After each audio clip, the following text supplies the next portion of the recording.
नमस्कार साथियों, स्वागत है आपका अपने YouTube चैनल भाषा निकेतन में। साथियों, हम बात करेंगे वस्तुनिष्ठ हिंदी, जो पुस्तक पुनीत कुमार राय जी की है। साथियों, इस पुस्तक से संपूर्ण प्रश्नमाला हम प्रश्नोत्तरी के रूप में शुरू किए हैं और हम जो प्रश्नोत्तरी कर रहे हैं वो काव्यशास्त्र से कर रहे हैं और काव्यशास्त्र में भारतीय काव्यशास्त्र को हम किए हैं। तो यह काव्यशास्त्र से आपका दूसरा वीडियो है और इस पुस्तक का भी यह दूसरा वीडियो है। तो चलिएगा देखते हैं आज का हमारा प्रश्न क्या है। तो साथियों, आज का हमारा प्रश्न है, स्मृति, मति और प्रज्ञा, बुद्धि के ये तीन प्रकार किसने माने हैं? बताइए। स्मृति, मति और प्रज्ञा, ये बुद्धि के तीन प्रकार किसने माने हैं? तो साथियों याद रखिएगा, किसने माने हैं? राजशेखर ने माने हैं। राजशेखर, ठीक है। सहजा, आहार्या और औपदेशिकी प्रतिभा के आधार पर कवियों की क्रमशः तीन कोटि, सारस्वत, आभ्यासिक और औपदेशिक, का निर्धारण किसने किया है? बताइए। सहजा, आहार्या और औपदेशिकी प्रतिभा के आधार पर कवियों की तीन कोटि, सारस्वत, आभ्यासिक और औपदेशिक, का निर्धारण किसने किया है? तो यह भी साथियों याद रखिएगा, उत्तर राजशेखर ही है। ठीक है। स्मृति, मति और प्रज्ञा, बुद्धि के तीन प्रकार बताने वाले भी राजशेखर हैं और सारस्वत, आभ्यासिक और औपदेशिक, ये तीन कोटियां बताने वाले भी राजशेखर हैं। अगला प्रश्न, काव्य हेतुओं के संदर्भ में यह कथन किस आचार्य का है? शक्ति, निपुणता, लोकशास्त्र, काव्याद्य वीक्षणात्, काव्यज्ञ, शिक्षाभ्यास इति हेतुस्त द्रुध भववे, यह किसका कथन है? किसके? काव्य हेतुओं के संदर्भ में। तो काव्य हेतुओं के संदर्भ में यह कथन है आचार्य मम्मट का है। आचार्य मम्मट, ठीक है, याद रखिए। चलिए देख लेते हैं अगला प्रश्न। अगला है कि प्रतिभा को काव्य निर्माण का एकमात्र हेतु मानने के कारण किस आचार्य को प्रतिभावादी कहा जाता है? बताइए। प्रतिभा को काव्य निर्माण का एकमात्र हेतु मानने के कारण किस आचार्य को प्रतिभावादी आचार्य कहा जाता है? तो प्रतिभावादी आचार्य कौन हैं? पंडित राज जगन्नाथ हैं। पंडित राज जगन्नाथ हैं। ठीक है। प्रतिभा को नवोन्मेषशालिनी प्रज्ञा किस आचार्य ने कहा है? तो प्रतिभा को नवोन्मेषशालिनी प्रज्ञा किसने कहा है? भट्टतौत ने कहा है। प्रतिभा को अपूर्व वस्तु निर्माण क्षमा प्रज्ञा किस आचार्य ने कहा है? तो अपूर्व वस्तु निर्माण क्षमा प्रज्ञा अभिनव गुप्त, किसने कहा है? अभिनव गुप्त, आचार्य अभिनव गुप्त। मध्यकालीन आचार्यों में किसने सर्वप्रथम काव्य हेतु का विवेचन किया? सर्वप्रथम काव्य हेतु का विवेचन किसने किया है, आपको बताना है। मध्यकालीन आचार्यों में, तो मध्यकालीन आचार्यों में सबसे पहले किसने किया है? कुलपति ने किया है। चलिए देख लेते हैं अगला प्रश्न क्या है। काव्यम यशसे अर्थवृत्ते व्यवहारविदे शिवेत रक्षते सदयः परिनिर्वर्तयो कांता समिततयो पदेशयुजे, प्रयोजन के संदर्भ में यह कथन किसका है? तो प्रयोजन के संदर्भ में यह कथन आचार्य मम्मट का है। किसका? आचार्य मम्मट का कथन है, आचार्य मम्मट। अगला देखिए, काव्य का अंतिम लक्ष्य जगत के मार्मिक पक्षों का प्रत्यक्षीकरण करके उनके साथ मनुष्य हृदय का सामंजस्य प्रस्थापना है। यह कथन किसका है? तो आचार्य रामचंद्र शुक्ल का। आचार्य रामचंद्र शुक्ल, आचार्य रामचंद्र शुक्ल का है। ठीक है। धर्मार्थ काम मोक्षेषु वैचश्रव्यम कलासु च करोति कीर्ति प्रीतिम च साधु काव्यम निषेवणम। काव्य प्रयोजन के संदर्भ में यह कथन किस आचार्य का है? तो यह कथन किसका है? तो साथियों यह है भामह का। भामह का कथन है। चलिए अगला देखिए प्रश्न। काव्यम दृष्टार्थ प्रीति कीर्ति हेतुत्वात् प्रयोजन के संदर्भ में यह कथन किस आचार्य का है? काव्य दृष्टार्थ प्रीति कीर्ति हेतुत्वात् यह किसका है? तो काव्य प्रयोजन के संदर्भ में यह कथन वामन का है। वामन। प्रतिभा के दो भेद कार्यत्री भावयत्री किस आचार्य ने किए? बताइए किस आचार्य ने किए? तो कार्यत्री और भावयत्री भेद करने वाले आचार्य थे राजशेखर। अगला प्रश्न है भावयत्री प्रतिभा किसमें होती है? तो भावयत्री प्रतिभा किसमें होती है? तो सहृदय में होती है। सहृदय। ठीक है। शब्दार्थ शरीरम तावत काव्यम किसका कथन है? शब्दार्थ शरीरम तावत काव्यम किसका कथन है? आनंदवर्धन का। आनंदवर्धन का कथन है। अगला देखिए भारतीय काव्यशास्त्र में भावक से अभिप्राय क्या है? भावक से अभिप्राय क्या है? सहृदय या आलोचक। सहृदय या आलोचक से अभिप्राय है। शरीरम तावदिष्टार्थ व्यवच्छिन्ना पदावली कथन किसका है? बताइए। तो यह कथन है दंडी का। किसका है? दंडी का कथन है, आचार्य दंडी। अगला देखिए कवि की अनेक कोटियों एवं भेदों का विवेचन करने वाले आचार्य हैं। देखिए तो राजशेखर हैं। कौन है? राजशेखर। अब बात करेंगे महत्वपूर्ण आचार्य और उनके ग्रंथ। देखिए भरत मुनि का है नाट्यशास्त्र। भामा का है काव्यालंकार।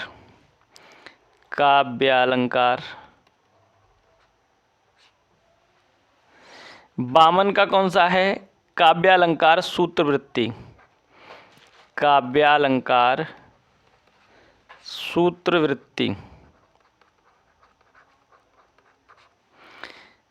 रुद्रट का कौन सा है? काव्यालंकार है।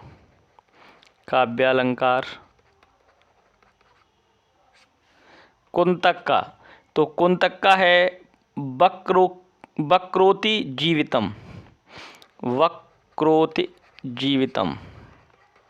जीवितम। महिम भट्ट का है व्यक्ति विवेक।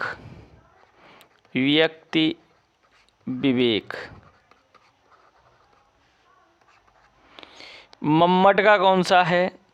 मम्मट का काव्य प्रकाश है।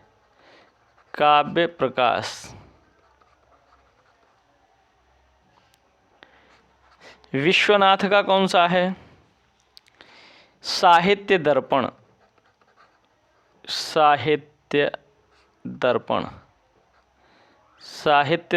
है।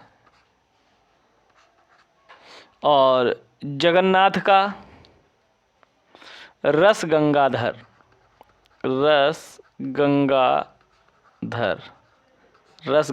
है। क्षेमेंद्र का कौन सा है? औचित्य विचार चर्चा।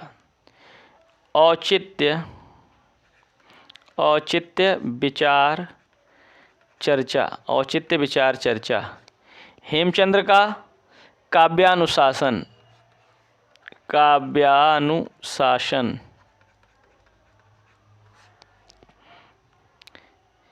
आनंदवर्धन का है ध्वन्यालोक।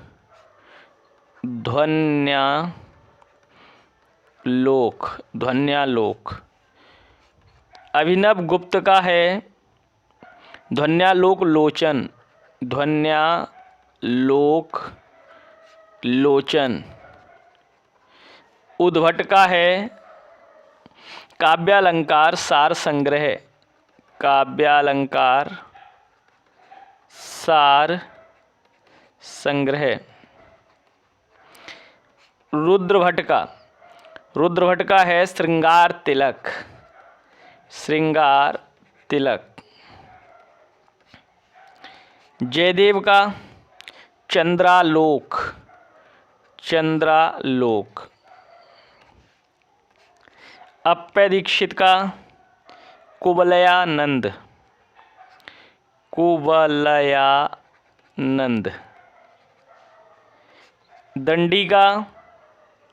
दंडी का है काव्यादर्श, काव्यादर्श। कक्कोक का कौन सा है रति रहस्य, रहस्य। धनंजय का दशरूपक। पतंजलि का महाभाष्य, महाभाष्य। और देखिए भानु मिश्र का कौन सा है रस तरंगिनी, रस तरंगिनी। भोजराज का, तो भोजराज का है सरस्वती कंठाभरण, सरस्वती कंठाभरण। भोजराज का और कौन सा है तो श्रृंगार प्रकाश, श्रृंगार प्रकाश। रुय्यक का कौन सा है, रुय्यक का है अलंकार सर्वस्व, अलंकार सर्वस्व। रूप गोस्वामी का उज्ज्वल नीलमणि, उज्ज्वल नीलमणि। बागभट्ट का है अलंकार तिलक, अलंकार तिलक। केशव मिश्र का है अलंकार शेखर, अलंकार शेखर। ठीक है, अगला देखिए प्रश्न। शक्ति कवित्व बीज रूपः संस्कारः विशेषः। शक्ति या प्रतिभा काव्य का बीजभूत संस्कार है, कथन किसका है तो साथियों यह सुंदर सा कथन है मम्मट का। किसका, मम्मट का है। अगला प्रश्न देखिए। नैसर्गिकी च प्रतिभा श्रुतं च बहु निर्मलम् अमंदश्चा वियोगास्य कारणम काश्य संपदा काव्य हेतु के संदर्भ में यह कथन किसका है। तो यह कथन साथियों किसका है आपको बताना है। तो साथियों यह कथन जो है यह है दंडी का। किसका है, दंडी का कथन है। अगला देखिए। औचित्य विचार चर्चा एवं कवि कंठाभरण के रचयिता कौन है। अभी आपको बताए तो ये इसके रचयिता हैं क्षेमेंद्र। कौन है, क्षेमेंद्र। ध्वन्यालोक की टीका ध्वन्यालोक लोचन के रचयिता कौन है, इस पे भी अभी हमने बात की, अभिनव गुप्त, अभिनव गुप्त। भामा के ग्रंथ के आधार पर भामा विवरण टीका के रचयिता कौन है। भामा विवरण टीका के रचयिता उद्भट। कौन है, उद्भट। भरत मुनि के नाट्यशास्त्र की अभिनव भारती टीका के रचयिता कौन है। अभिनव भारती टीका अभिनव गुप्त, अभिनव गुप्त, गुप्त। अगला देखिए प्रश्न। भारतीय काव्यशास्त्र के प्रथम आचार्य कौन हैं। भारतीय काव्यशास्त्र के प्रथम आचार्य भरत मुनि, भरत मुनि। मानते हैं जो कला को कला के अर्थ ही स्वार्थनी करते कला को व्यर्थ ही। पंक्तियाँ किसकी हैं? तो मैथिली शरण गुप्त, मैथिली शरण गुप्त।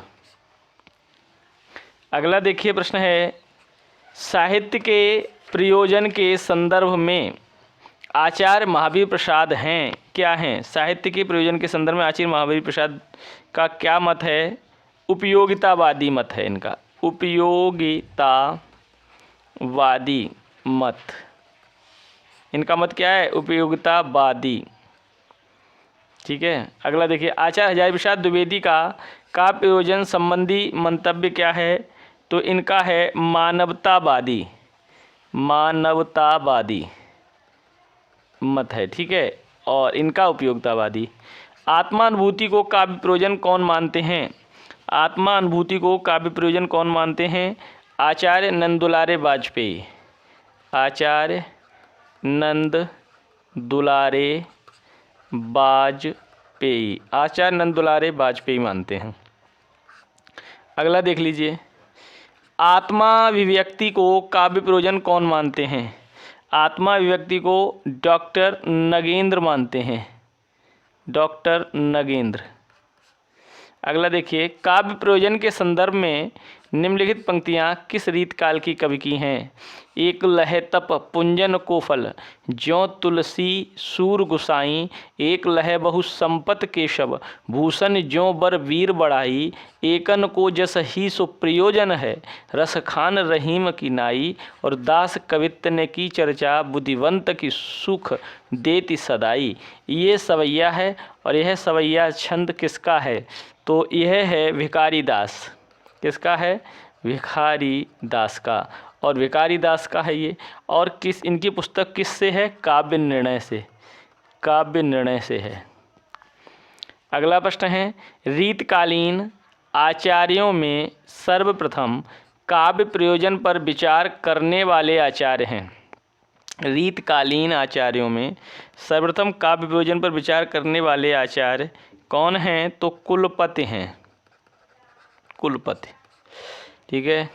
चलिए देख लेते हैं अगला प्रश्न। पंचम वेद किस ग्रंथ को कहा जाता है? तो पंचम वेद भरत मुनि के नाट्यशास्त्र को कहते हैं, भरत मुनि के नाट्यशास्त्र को क्या कहा जाता है भैया? पंचम वेद।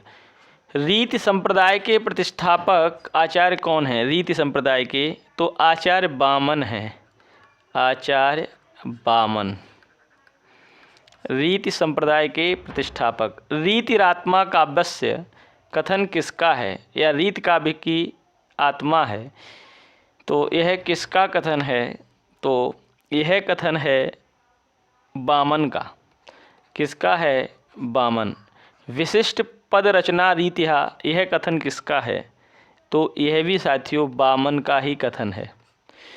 देखिए अगला है, भरत ने नाट्यशास्त्र में रीति के लिए किस शब्द का उल्लेख किया है? भरत ने नाट्यशास्त्र में रीति के लिए किस शब्द का प्रयोग किया है? तो प्रवृत्ति, प्रवृत्ति शब्द का प्रयोग किया है। ठीक है। उन्होंने भारतवर्ष में प्रचलित 4 प्रवृत्तियाँ अवंती, दक्षिणात्या, पांचाली एवं औडमागधी का वर्णन किया है। अवंती, दक्षिणात्या, पांचाली एवं औडमागधी का वर्णन किया है, जो क्रमशः कहाँ? अवंती पश्चिम, दक्षिणात्या दक्षिण, पांचाली मध्य देश और औडमागध्या माने उड़ीसा मगध, औडमागधी माने उड़ीसा मगध में प्रचलित थी। ठीक है। अगला देखिए, किसने अपने समय में प्रचलित 4 दिशाओं की 4 शैलियों का उल्लेख किया है? किसने सबसे पहले, किसने अपने समय में प्रचलित 4 दिशाओं की 4 शैलियों का प्रयोग किया है? तो साथियों याद रखिएगा, बाणभट्ट ने। किसने किया है? बाणभट्ट ने। ठीक है। उनके अनुसार उदीच्य उत्तर भारत, निवासी श्लेष को, प्रतीच्य लो अर्थ मात्र या अर्थ गौरव को, दक्षिणात्य उत्प्रेक्षा को, एवं गौड़ या पूर्वी भारत के लोग अक्षराडंबर को अधिक महत्व देते हैं। उन्होंने इन 4 शैलियों के एकत्र उपयोग को काव्य के लिए श्रेष्ठ माना है। किसने? बाणभट्ट ने। अगला देखिए, वचन विन्यास क्रमो रीतिहा उक्ति किसकी है? वचन विन्यास क्रमो रीति उक्ति किसकी है? तो राजशेखर की है। किसकी है? राजशेखर। किसने काव्यालंकार 2 प्रमुख भागों वैदर्भी एवं गौड़ीय उल्लेख किया है?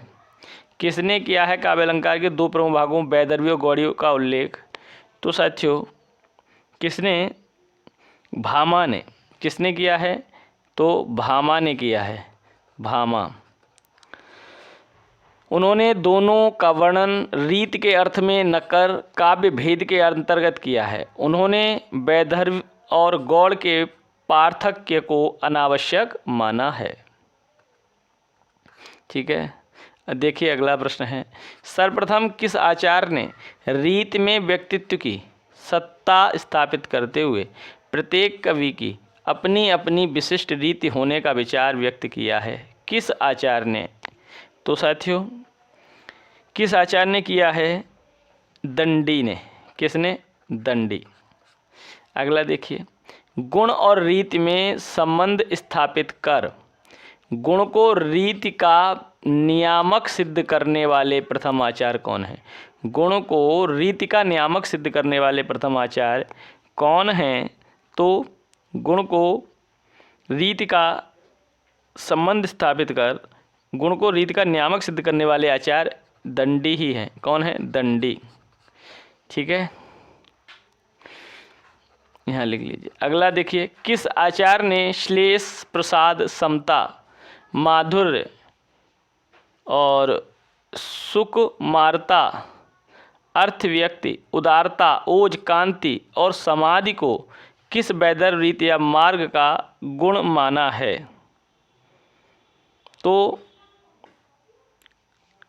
और ये किसने माना? किस आचार्य ने? तो दंडी ने। किस आचार्य ने माना है? दंडी ने। देखिए, और गौणीय मार्ग में इन सभी गुणों का अभाव रहता है। ठीक है, गौणीय मार्ग में इनका अभाव रहता है। ठीक है, तो साथियों आज के लिए बस इतना ही प्रश्न रखते हैं। तो सेशन कैसा लग रहा है आप लोग कमेंट सेक्शन में बताएं, कमेंट अवश्य करें। और इसके अलावा टेलीग्राम चैनल से भी जुड़ जाएं साथियों, वहाँ आपको इस जो वीडियो है इसकी आपको PDF वहाँ उपलब्ध करा दी जाएगी। और टेलीग्राम चैनल का जो लिंक है वो आपको डिस्क्रिप्शन में मिल जाएगा। डिस्क्रिप्शन में देखेंगे तो वहाँ टेलीग्राम चैनल लिंक दिया है, वहाँ आप क्लिक करेंगे, वहाँ आप ज्वाइन कर लीजिए। तो फिर वहाँ आपको यह PDF उपलब्ध करा दी जाएगी। ठीक है, तो फिर मिलते हैं अगले वीडियो में, तब तक के लिए नमस्कार, धन्यवाद।